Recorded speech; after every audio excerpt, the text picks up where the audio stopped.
In this video slideshow, we will examine a number of physics principles associated with the Liebherr crawler crane. When examining the boom, consider the fact that when the boom is loaded, individual elements in the boom structure will experience either compression, tension, or bending stresses. Modulus of elasticity is used to predict the behavior of these individual members while under stress.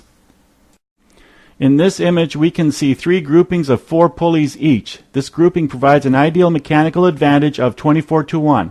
This means the engine provides 1/24 of the total tension or pull required to lift the load and boom. The actual mechanical advantage will be less, as the motor must provide an additional force to overcome bearing and cable friction. By dividing the actual mechanical advantage by the ideal mechanical advantage, we can determine the system efficiency. The load on a crane is expressed as the load moment. This is the product of the mass of the load and the radius, as measured from the center of the load mass to the center of rotation of the crane.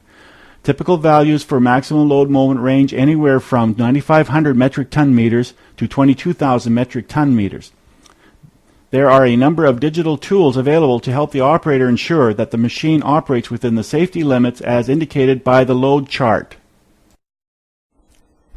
Consider the possibility of overloading the crane. Should the crane boom deflect downward, this would increase the load radius, thus further increasing the load moment. Should a catastrophic failure occur, consider the potential energy available with a 22,000 metric ton meter load suspended 10 centimeters above its intended location. The counterweights produce a moment which counters the moment induced by the load. If the center of gravity is not maintained over a prescribed area, over the center of the tracks, the machine would become unstable and topple.